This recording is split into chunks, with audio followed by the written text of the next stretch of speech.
students, how are you today? I hope so you will be very well. Today we shall study about medieval India. It means that Madhyakalin Bharat in this video. If you come to this channel for the first time, then subscribe to the channel and do not forget to press the bell icon so that you will get all notifications our latest uploads. तो बच्चे एक सबसे अच्छी बात यह है कि class बिल्कुल फ्री है आपके लिए, सभी बच्चे इस क्लास को ज्वाइन कर सकते हैं। तो जो बच्चे अभी तक हमसे नहीं जुड़े हैं वो भी ऐड हो जाइए, क्योंकि इस प्लेटफॉर्म पर आपको सभी सब्जेक्ट फुल डिटेल के साथ मिलने वाले हैं और इसके बाद आपको कुछ और देखने की ज़रूरत नहीं होगी। और आप एसएससी से रिलेटेड यदि जीके जीएस की पिछली वीडियोस देखना चाहते हैं तो डिस्क्रिप्शन में हमने उन वीडियोस की लिंक शेयर किया, आप वहां से उन वीडियोस को वॉच कर सकते हैं। So let's start now this video. तो आज के इस जीके जीएस की वीडियो में हमारा जो भी टॉपिक चल रहा था, कल हमने मुगल काल से रिलेटेड कुछ क्वेश्चंस क्लियर कर लिए थे। मुगल काल टॉपिक तक समथिंग 50 क्वेश्चंस हमारे क्लियर हो चुके थे। आज हमारे कुछ और क्वेश्चंस इससे रिलेटेड हैं, तो चलिए उन्हें भी देख लेते हैं। तो चलिए शुरू करते हैं। मेधावी राजस्व अधिकारी टोडरमल ने किसके अधीन सेवा की थी? Option A Bhagwan Das, option B Humayun, option C Baz Bahadur, option D Shershah. So right answer option number D होगा शेरशाह। मेधावी राजस्व अधिकारी टोडरमल ने किसके अधीन सेवा की थी? तो वो की थी शेरशाह के अधीन की थी। सो मेधावी राजस्व अधिकारी टोडरमल अकबर की सेवा से पहले शेरशाह के अधीन नौकरी करते थे। So D is the correct answer. अगला प्रश्न है, अकबर वर्ष की आयु में सम्राट बना? Option A 16, option B 19, option C 13, option D 10। तो अकबर कितने वर्ष की आयु में सम्राट बना था? ऑप्शन नंबर सी 13 वर्ष की आयु में सम्राट बना था। एसएससी ऑनलाइन स्नातक स्तरीय टियर 1 19 अगस्त 2017 में पूछा गया प्रश्न। सो राइट आंसर हो जाएगा ऑप्शन नंबर सी। अगला प्रश्न, इसकी डिटेल आप चाहें तो यहाँ से देख लीजिएगा। नेक्स्ट क्वेश्चन है, कलानौर में राज्याभिषेक के समय अकबर की आयु कितनी थी? 13 वर्ष, 15 वर्ष, 18 वर्ष या फिर 20 वर्ष? सो option A is the right answer. 13 वर्ष थी कि कलानौर में राज्याभिषेक के समय अकबर की आयु कितनी थी? तो वो थी 13 वर्ष थी। एसएससी डाटा एंट्री ऑपरेटर मतलब डीईओ परीक्षा में पूछा गया प्रश्न है। हुमायूं की मृत्यु के समय अकबर पंजाब के कलानौर नामक स्थान पर अफगान विद्रोहियों के खिलाफ युद्धरत मुगलिया फौज की कमान संभाले हुए था। कलानौर में ही मात्र 13 वर्ष 4 महीने की उम्र में उसके सिर पर मुगल वंश का ताज रख दिया गया था। सो राइट आंसर ऑप्शन ए हो जाएगा। अगला प्रश्न है, पानीपत की द्वितीय लड़ाई किन दो सेनाओं के बीच लड़ी गई थी?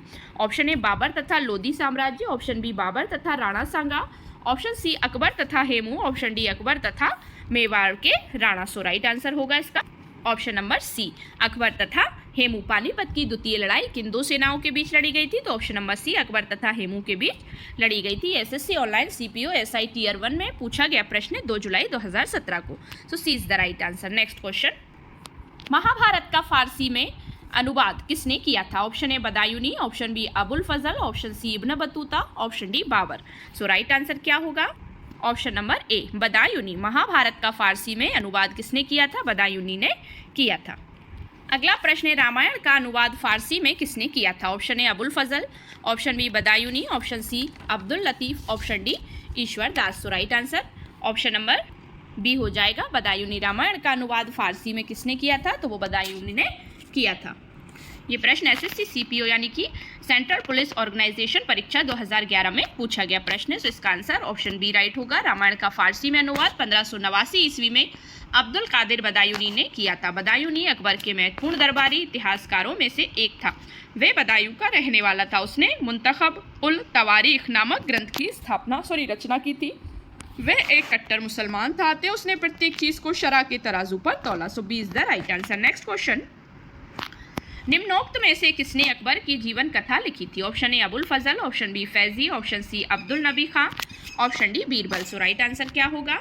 Option number A Abul Fazl. निम्नोक्त में से किसने अकबर की जीवन कथा लिखी? तो वो अबुल फजल ने लिखी थी। ठीक है ना, वो अकबर के 9 रत्नों में से ही एक थे। एसएससी सीपीओ परीक्षा में पूछा गया प्रश्न। अबुल फजल मुगल सम्राट अकबर के प्रधानमंत्री एवं उनके दरबार के 9 रत्नों में से एक थे। इन्होंने अकबरनामा नामक पुस्तक की रचना की। ये पुस्तक 3 खंडों में विभक्त है तथा इसका अंतिम व तीसरा खंड आईने अकबरी है।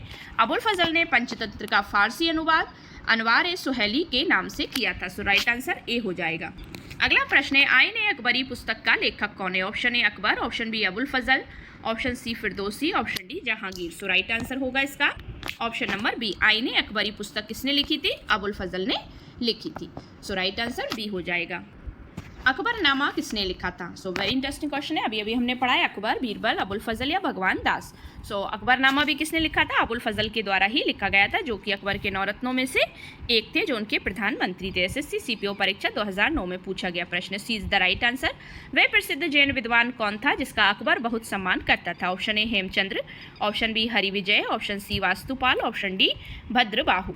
सो option B is the right answer. Jain विद्वान हरिविजय था जिसका अकबर बहुत ज़्यादा सम्मान करता था। मतलब हरिविजय सूरी नामक प्रसिद्ध जैन विद्वान का अकबर बहुत सम्मान करता था। हरिविजय सूरी को अकबर द्वारा जगत गुरु की उपाधि दी गई थी। मुगल काल दरबार में एक अन्य विद्वान जिन चंद्र सूरी भी रहते थे, जिन्हें युग प्रदान की उपाधि प्रदान की गई थी। So B is the right answer. अगला प्रश्न है, दीन इलाही बनाने का मूल उद्देश्य था? ऑप्शन ए विश्व बंधुत्व, ऑप्शन बी वैश्विक निष्ठा, ऑप्शन सी वैश्विक मैत्री, ऑप्शन डी वैश्विक भरोसा। स्टेनोग्राफर एसएससी में पूछा गया प्रश्न है ये। सो राइट आंसर पर ऑप्शन नंबर ए होगा, विश्व बंधुत्व। दीन इलाही धर्म इसलिए ही बनाया गया था, ये अकबर के द्वारा था। दीन इलाही, जब विश्व बंधुत्व की भावना, मतलब पूरे विश्व में भाई बंधुत्व की भावना फैल जाए। So is the right answer. दीन इलाही बनाने का मूल उद्देश्य विश्व बंधुत्व था। अगला प्रश्न है, हल्दी घाटी की लड़ाई किनके बीच लड़ी गई थी? ऑप्शन ए अकबर और राणा संग्राम के बीच, राणा संग्राम सिंह के बीच, ऑप्शन बी अकबर और मेदिनी राय के बीच, ऑप्शन सी अकबर और राणा प्रताप सिंह के बीच, ऑप्शन डी अकबर और उदय सिंह के बीच। सो राइट आंसर होगा इसका ऑप्शन नंबर सी, अकबर और राणा प्रताप सिंह के बीच हल्दी घाटी की लड़ाई किनके बीच लड़ी गई थी? अकबर और राणा प्रताप सिंह के बीच लड़ी गई थी। सो राइट आंसर सी हो जाएगा। हल्दी घाटी की प्रसिद्ध लड़ाई 1576 ईस्वी में मेवाड़ के शासक राणा प्रताप और अकबर की सेनाओं के मध्य हुई थी। इस युद्ध में मुगल सेना का नेतृत्व मान सिंह और आसफ खान ने किया था। इसका परिणाम मुगल सेना के पक्ष में रहा तथा राणा प्रताप को स्वयं को सुरक्षित रखने हेतु समीप की पहाड़ियों में शरण लेनी पड़ी थी। So C is the right answer. अगला प्रश्न है, मनसबदारी प्रणाली किसने आरंभ की थी? Option A Akbar, option B Shahjahan, option C Jahangir, option D Babur. So right answer होगा इसका ऑप्शन नंबर ए, अकबर। मनसबदारी प्रणाली किसने आरंभ की थी? तो ऑप्शन नंबर ए, अकबर ने की थी। राइट आंसर ए हो जाएगा। मनसबदारी प्रणाली क्या थी देख लेते हैं। मुगल प्रशासन व्यवस्था पूर्णतः मनसबदारी प्रथा पर आधारित थी। इसे अकबर ने अपने शासनकाल के 11वें वर्ष में प्रारंभ किया था। इस प्रथा के अंतर्गत उन व्यक्तियों को सम्राट द्वारा एक पद प्रदान किया जाता था जो शाही सेना में होते थे। दिए जाने वाले पद को मनसब एवं ग्रहण करने वाले व्यक्ति को मनसबदार कहा जाता था। अकबर की मनसबदारी व्यवस्था मंगोल नेता चंगेज खां की दशमलव प्रणाली पर आधारित थी। सो राइट आंसर ऑप्शन ही होगा। अगला प्रश्न है, निम्न में से किसने मनसबदारी व्यवस्था का सूत्रपात किया था?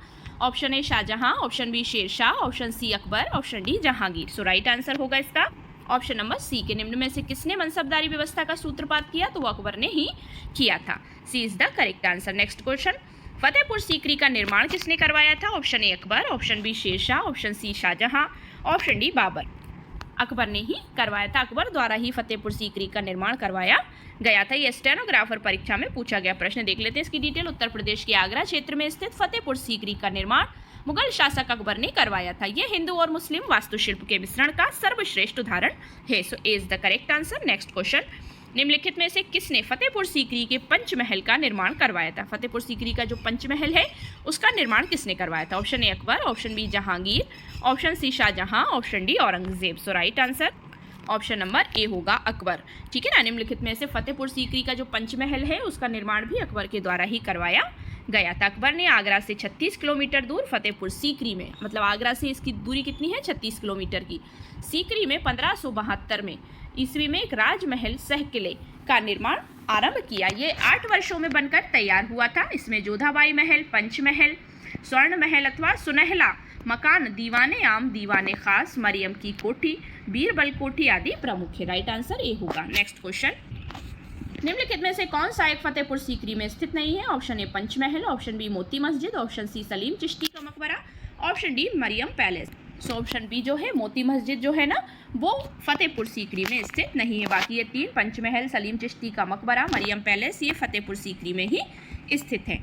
और मोती मस्जिद जो है वो दिल्ली तथा आगरा के किले में स्थित है। सो इसकी डिटेल भी देख लेते हैं। So B is the right answer कि पंचमहल, सलीम चिश्ती का मकबरा और मरियम उस्मानी महल फतेहपुर सीकरी में स्थित है, जबकि मोती मस्जिद दिल्ली तथा आगरा के किले में अवस्थित है। So B is the correct answer. Next question, Buland Darwaza कहाँ स्थित है? Option A Paschim Bengal, option B है Gujarat, option C Uttar Pradesh, option D Tamil Nadu. So Buland Darwaza जो है वो उत्तर प्रदेश में स्थित है। अगला प्रश्न है, अभी उत्तर प्रदेश में आगरा शहर के निकट फतेहपुर सीकरी नामक स्थान पर ही स्थित है बुलंद दरवाज़ा जिसे कहते हैं, और ये अकबर द्वारा निर्मित एक स्मारक विश्व का सबसे बड़ा प्रवेश द्वार है।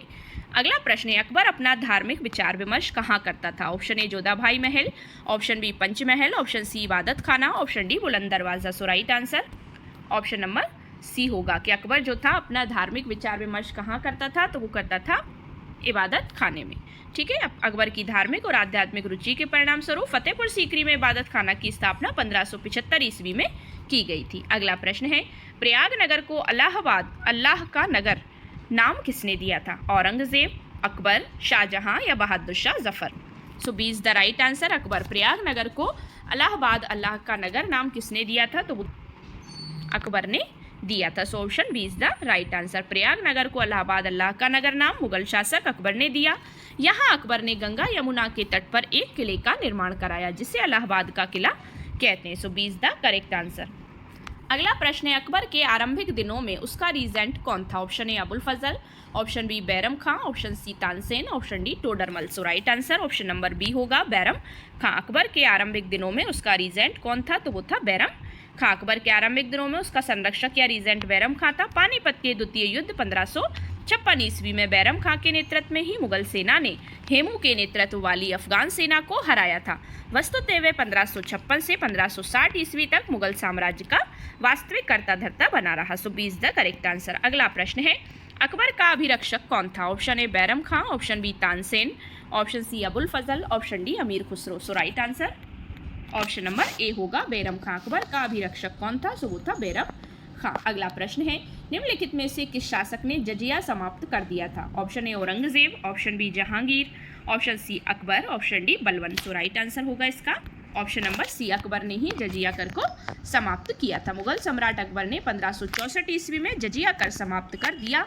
अकबर ने 1562 ईस्वी में दास प्रथा तथा 1563 ईस्वी में तीर्थ यात्रा कर लेना भी बंद कर दिया। 1679 ईस्वी में मुगल सम्राट औरंगजेब ने जजिया लेना पुनः प्रारंभ कर दिया था। C is the correct answer. Next question, जब्ती प्रणाली के अंतर्गत वास्तविक उत्पादन का कितना अंश राज्य की मांग के रूप में निर्धारित किया गया था? Option A 1/4, option B 1/3, option C आधा, ऑप्शन डी 5वां भाग। So right answer option number B 1/3। जब्ती प्रणाली के अंतर्गत वास्तविक उत्पादन का कितना अंश राज्य की मांग के रूप में निर्धारित किया गया था? 1/3 मतलब 1/3 भाग, 1/3। So B is the right answer. Next question है, अकबर का प्रसिद्ध राजस्व मंत्री कौन था? Option A Tansen, option B Humayun, option C Rana Pratap Singh, option D Todarmal. So Akbar का प्रसिद्ध राजस्व मंत्री था टोडरमल। ठीक है ना, टोडरमल से ही उनके सारे विचार विमर्श हुआ करते थे। अकबर का प्रसिद्ध राजस्व मंत्री मतलब राजस्व संबंधी सारे जो बातचीत थी उनकी वो उन्हीं से हुआ करती थी, टोडरमल था। अगला प्रश्न है, टोडरमल किस मुगल शासक के प्रसिद्ध राजस्व मंत्री थे? वेरी इंपॉर्टेंट क्वेश्चन, अभी अभी हमने पढ़ा है। शाहजहां, बहादुर शाह जफर, अकबर या Aurangzeb. So option C Akbar. Todarmal किस मुगल शासक के प्रसिद्ध राजस्व मंत्री थे? तो अभी ऊपर ही पढ़ा है हमने कि वो अकबर के राजस्व मंत्री थे। अगला है आपका, अकबर के दरबार में सबसे प्रसिद्ध संगीतकार तानसेन का मूल नाम था? Option A Lal Kulwant, option B Banda Bahadur, option C Ramtanu Pandey, option D Markande Pandey. So right answer option number C होगा कि अकबर के दरबार में सबसे प्रसिद्ध संगीतकार तानसेन का मूल नाम रामतनु पांडे था। So C is the correct answer. अगला प्रश्न है, दीन-ए इलाही एक नया धर्म निम्नलिखित में से किसके द्वारा शुरू किया गया था? Option A Humayun, option B Jahangir, option C Akbar, option D Shahjahan. So right answer option number C Akbar. Din e Ilahi एक नया धर्म निम्नलिखित में से किसके द्वारा शुरू किया गया था? ऑप्शन नंबर सी अकबर के द्वारा शुरू किया गया था। दीन-ए इलाही नामक एक नया धर्म अकबर द्वारा शुरू किया गया था। इसके प्रथम अनुयायी बीरबल थे। सभी धर्मों के सार संग्रह के रूप में अकबर द्वारा 1582 ईस्वी में दीन-ए इलाही यानी देवी एकेश्वरवाद का प्रवर्तन किया गया। अबुल फजल इसका जो प्रधान पुरोहित था। सो राइट आंसर सी होगा। अगला प्रश्न, निम्नलिखित में से कौन दीन-ए इलाही का सदस्य बना? Option A Raja Birbal, option B Raja Mansingh, option C Todarmal, option D Tansen. So option A is the right answer. Raja Birbal जो था वो दीन-ए इलाही का सदस्य बना था। So A is the correct answer. Next question है, अकबर के एकमात्र किस दरबारी ने दीन-ए इलाही को स्वीकार किया था? Option A Todarmal, option B Birbal, option C Tansen, option D Mansingh. So right answer क्या होगा? Option number B, Birbal. Akbar के एकमात्र किस दरबारी ने दीन इलाही को स्वीकार किया था? सो वो बीरबल ने किया था। अगला प्रश्न है, निम्नलिखित में से कौन सा व्यक्ति निरक्षर था, मतलब जिसे अक्षर का भी ज्ञान नहीं था? Option A Jahangir, option B Shahjahan, option C Akbar, option D Aurangzeb. So C is the right answer कि अकबर को निरक्षर था, बिल्कुल उसे एक अक्षर का भी ज्ञान नहीं था। उपर्युक्त मुगल शासकों में से केवल अक्षर ही निरक्षर था, अकबर ही निरक्षर था, जबकि जहांगीर, शाहजहां और औरंगजेब शिक्षित शासक थे। सो C is the correct answer. अगला प्रश्न, निम्नलिखित में से सही जोड़ा कौन सा है? Option A Asaf Khan Akbar, option B Adam Khan Akbar, option C Bairam Khan Akbar, option D Shaista Khan Akbar. So right answer option number C है, बैरम खां और अकबर का जोड़ा सही है। दिए गए विकल्पों में सही जोड़ा बैरम खां अकबर है। बैरम खां अकबर का संरक्षक था तथा 1556 ईस्वी में पानीपत के द्वितीय युद्ध में उसी के सेनापतित्व में मुगल सेना ने हेमू के नेतृत्व वाली अफगान सेना को हराकर दिल्ली पर अधिकार किया था। C is the right answer. Next question, निम्नलिखित में से किस मुगल सम्राट को हिंदी गीतों की रचना का श्रेय प्राप्त है? Option A Babar, option B Akbar, option C Jahangir, option D Shahjahan. So right answer होगा इसका ऑप्शन नंबर बी के अकबर सम्राट को हिंदी गीतों की रचना का श्रेय जाता है, उन्होंने हिंदी गीतों की रचना की थी। So B is the right answer. Next question, अगला प्रश्न है, जब ईस्ट इंडिया कंपनी का गठन हुआ था उस समय भारत का मुगल बादशाह कौन था? Option A Akbar, option B Jahangir, option C Humayun, option D Aurangzeb. So right answer क्या होगा? Option number A Akbar. के जब ईस्ट इंडिया कंपनी का गठन हुआ था उस समय भारत का मुगल बादशाह अकबर हुआ करता था। तो जब ईस्ट इंडिया कंपनी का गठन 31 दिसंबर 1600 ईस्वी को रानी एलिजाबेथ प्रथम के समय हुआ था, उस समय भारत का मुगल बादशाह अकबर था। So A is the right answer. अगला प्रश्न, निम्न में से कौन सा अकबर द्वारा अपनाया गया सुधार उपाय नहीं है? ऑप्शन ए दाग, ऑप्शन बी मनसबदारी प्रणाली, ऑप्शन सी एकता प्रणाली, ऑप्शन डी जब्ती।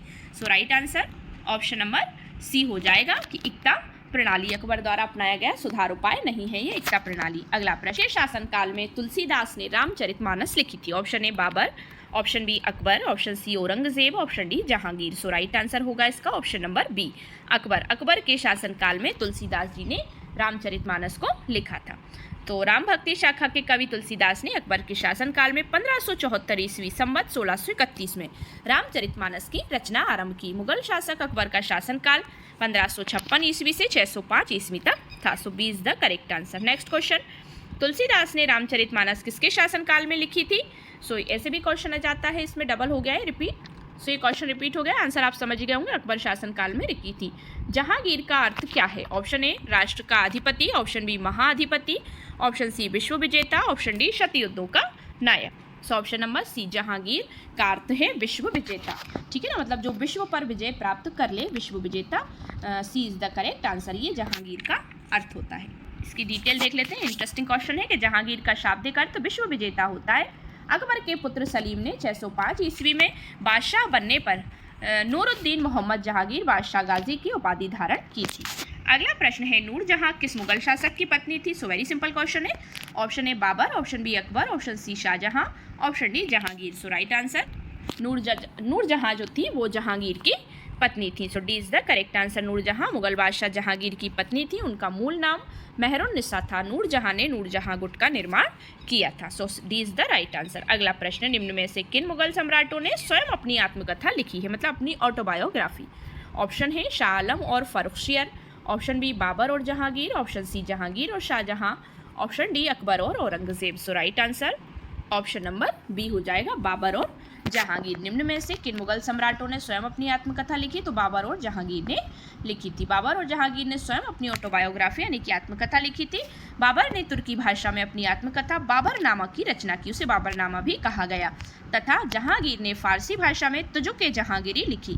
जहांगीर के शासन के 16 वर्षों के बाद इतिहास मोतमिद खां ने लिखा था। So B is the right answer.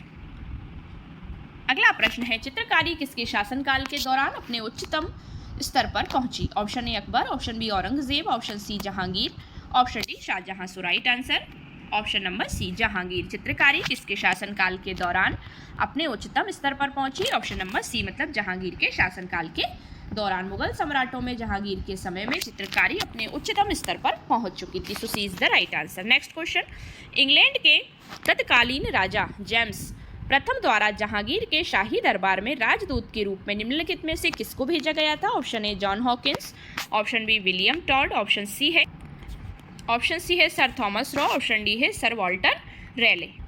So option A is the correct answer. John Hawkins के द्वारा मतलब जहांगीर के दरबार में विलियम हॉकिंस के मतलब जहांगीर के दरबार में ब्रिटिश राजा जेम्स प्रथम का राजदूत था।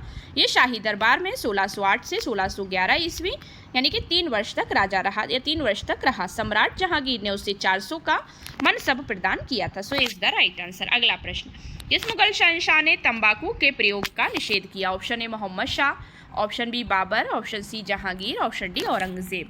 So C is the right answer. Jahangir के किस मुगल शासक ने तंबाकू के प्रयोग पर निषेध किया था, मतलब विरोध करा था उसका? सो वो किया था ऑप्शन नंबर सी जहांगीर ने। अगला प्रश्न है, राजकुमार खुर्रम आगे चलकर सम्राट कहलाया किसका? शाहजहां सम्राट कहलाया मतलब शाहजहां, जहांगीर, बाबर या फिर अकबर। सो option A is the right answer कि राजकुमार खुर्रम आगे चलकर सम्राट शाहजहां कहलाया था। इसका नाम क्या था? राजकुमार खुर्रम। शाहजहां का जन्म जोधपुर के शासक राजा उदय सिंह की पुत्री जगत गोसाई यानी कि जोधाबाई के गर्भ से 5 जनवरी 1592 को लाहौर में हुआ था। उसके बचपन का नाम खुर्रम था। So A is the correct answer. Next question है, किस मुगल शहंशाह ने मुगल राजधानी आगरा से दिल्ली स्थानांतरित की? Option A Jahangir, option B Aurangzeb, option C Shahjahan, option D Bahadur Shah. So right answer option number C. किस मुगल शहंशाह ने मुगल राजधानी आगरा से दिल्ली स्थानांतरित की थी, मतलब परिवर्तित की थी? जो आगरा मतलब पहले क्या थी? आगरा थी और उससे दिल्ली में परिवर्तित कर दिया था, तो वो शाहजहां ने किया था। मुगल बादशाह शाहजहां ने मुगल साम्राज्य की राजधानी आगरा से दिल्ली स्थानांतरित की थी। इसने अपने नाम पर एक नवीन राजधानी शाहजहानाबाद की दिल्ली में नींव डाली। नवनिर्मित नगर का प्रमुख आकर्षक लाल किला के नाम से प्रसिद्ध महल दुर्ग था। So C is the right answer. Next question, Shahjahan का प्रसिद्ध तख्ते ताऊस 1739 ईस्वी में कौन ले गया था? ऑप्शन ए अफगान आक्रामक अहमद शाह अब्दाली, ऑप्शन बी फारसी आक्रामक Nadir Shah, option C Mongol आक्रामक Changez Khan, option D British East India Company. So right answer option number B हो जाएगा कि फारसी आक्रामक नादिर शाह जो था वो शाहजहां का प्रसिद्ध तख्ते ताऊस 1739 ईस्वी में लेकर गया था। राइट आंसर बी हो जाएगा। अगला प्रश्न है, विश्व प्रसिद्ध तख्ते ताऊस निम्नलिखित में से किस मुगल भवन में रखा गया था? ऑप्शन ए फतेहपुर सीकरी के दीवाने खास में, ऑप्शन बी आगरा के नए किले में, ऑप्शन सी दिल्ली के लाल किले के रंग महल में, ऑप्शन डी दिल्ली के लाल किले के दीवाने आम में। So option D is the right answer कि दिल्ली के लाल किले के दीवाने आम में विश्व प्रसिद्ध तख्ते ताऊस मुगल भवन में रखा गया था। So D is the correct answer. अगला प्रश्न है, मोती मस्जिद निम्न में से किस नगर में स्थित है? वेरी सिंपल क्वेश्चन है, अभी भी हमें पढ़कर आए हैं। Option A Agra, option B Jaipur, option C Lahore, option D Ahmedabad.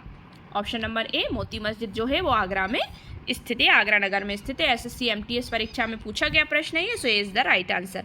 Moti Masjid Agra के किले में स्थित है। इसका निर्माण शाहजहां द्वारा करवाया गया था। दिल्ली के लाल किले में स्थित मोती मस्जिद का निर्माण औरंगजेब ने करवाया था। ठीक है ना, आगरा में जो हुआ था आगरा के किले में स्थित है और इसका निर्माण शाहजहां द्वारा हुआ था, और दिल्ली के लाल किले में स्थित मोती मस्जिद का निर्माण औरंगजेब ने करवाया था। ये 2 तरह का क्वेश्चन है, तो आपको कंफ्यूज नहीं होना है। So is the correct answer. Next question को उसकी शेष जिंदगी के लिए औरंगजेब ने कैद कर दिया था? Option A Akbar, option B Shahjahan, option C Jahangir, option D Babur. तो किसको उसकी शेष जिंदगी के लिए औरंगजेब ने कैद किया था? सो वो किया था शाहजहां को। उसकी बची हुई जिंदगी के लिए औरंगजेब ने कैद कर दिया था। शाहजहां के गिरते स्वास्थ्य के कारण 1657 ईस्वी में उसके 4 बेटों के बीच युद्ध प्रारंभ हो गया था, मतलब शाहजहां के गिरते स्वास्थ्य के कारण, जिसमें औरंगजेब विजयी रहा। औरंगजेब ने अपने पिता शाहजहां को, औरंगजेब किसका पुत्र था? शाहजहां का, मतलब औरंगजेब ने अपने पिता शाहजहां को आगरा के किले में कैद कर दिया था, जहां 1666 ईस्वी में उसकी मृत्यु हो गई थी। So B is the correct answer. निम्नलिखित में से किस मुगल शासक ने संगीत और नृत्य पर प्रतिबंध लगा दिया था?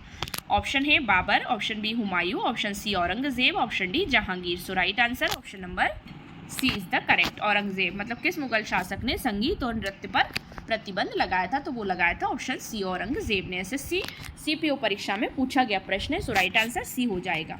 अगला प्रश्न है, निम्नलिखित में से कौन जिंदा पीर के नाम से भी जाना जाता है? वेरी इंटरेस्टिंग और इम्पॉर्टेंट क्वेश्चन है। Option A Akbar, option B Jahangir, option C Shahjahan, option D Aurangzeb. So option number D is the right answer. Aurangzeb को जिंदा पीर के नाम से जाना जाता था। सो राइट आंसर डी हो जाएगा। औरंगजेब जो कुछ दूसरों पर लागू करना चाहता था उसका वह स्वयं अभ्यास करता था। उसके व्यक्तिगत जीवन का नैतिक स्तर ऊंचा था तथा वह अपने युग के प्रचलित पापों से दृढ़तापूर्वक अलग रहता था। इस प्रकार उसके समकालीन उसे शाही दरवेश समझते थे तथा मुसलमान उसे जिंदा पीर के रूप में मानते थे। So D is the correct answer. Next question, निम्नलिखित में से औरंगजेब का उत्तराधिकारी कौन था? Option A Azam, option B Kambakhsh, option C Akbar द्वितीय, option D Muazzam. So right answer option number D हो जाएगा। मुअज्जम जो था वो औरंगजेब का उत्तराधिकारी था। औरंगजेब की मृत्यु के बाद हुए उत्तराधिकार में युद्ध में 63 वर्षीय मोहम्मद मुअज्जम विजयी रहा और बहादुर शाह प्रथम के नाम से भारत का सम्राट बना, जिसे बहादुर शाह जफर बहादुर शाह कहते थे। उसने 1707 से 1712 ईस्वी की अवधि में शासन किया। उसे शाह बेखबर भी कहा जाता था। So D is the correct answer. Next question, Mughal शासकों की दरबारी यानी कि अदालती भाषा थी, क्या थी? Option A Arabi, option B Urdu, option C Farsi, option D Hindustani. So right answer होगा इसका सी, फारसी जो भाषा थी वो मुगल शासकों की दरबारी भाषा कहलाती थी, यानी कि उनकी अदालत में यही भाषा चलती थी। अगला प्रश्न है, लाल किले का निर्माण किसने करवाया था? ऑप्शन ए है Humayun, option B Akbar, option C Shahjahan, option D Aurangzeb. So लाल किले का निर्माण शाहजहां ने करवाया था। ठीक है ना। अगला प्रश्न है, भारत में बीबी का मकबरा कहाँ स्थित है? Option A Fatehpur Sikri, option B Aurangabad, option C Hyderabad, option D Jaunpur. So right answer option number B हो जाएगा औरंगाबाद। भारत में बीबी का मकबरा कहाँ स्थित है? तो वो औरंगाबाद में स्थित है। बीबी का मकबरा महाराष्ट्र राज्य के औरंगाबाद में अवस्थित है। इस मकबरे का निर्माण मुगल बादशाह औरंगजेब द्वारा अपनी पहली पत्नी दिलरास बानो बेगम यानी रबिया उद दौरानी की याद में 17वीं शताब्दी में करवाया गया था। इसे ताजमहल की फूहड़ नकल भी माना जाता है। ऐसी मान्यता है कि इस मकबरे का निर्माण औरंगजेब के शासनकाल में उसके पुत्र आजम शाह के निर्देशन में संपन्न हुआ था। So B is the correct answer. Next question, निम्नलिखित मुगल भवनों में से किसमें ये अनन्य विशेषता बताई जाती है कि वे लंबाई और चौड़ाई में बिल्कुल बराबर है? ऑप्शन ए आगरा का किला, ऑप्शन बी है Lal Qila, option C Taj Mahal, option D Buland Darwaza. Right answer option number C हो जाएगा ताजमहल। के मुगल भवनों में से किसमें ये अनन्य विशेषता बताई जाती है कि वे लंबाई और चौड़ाई में बिल्कुल बराबर है? तो वो ताजमहल है। ताजमहल लंबाई और चौड़ाई में बिल्कुल बराबर है। ये आकार में वर्गाकार है। इसका निर्माण पूर्णतः संगमरमर से किया गया, यानी कि व्हाइट मार्बल से इसका निर्माण हुआ है।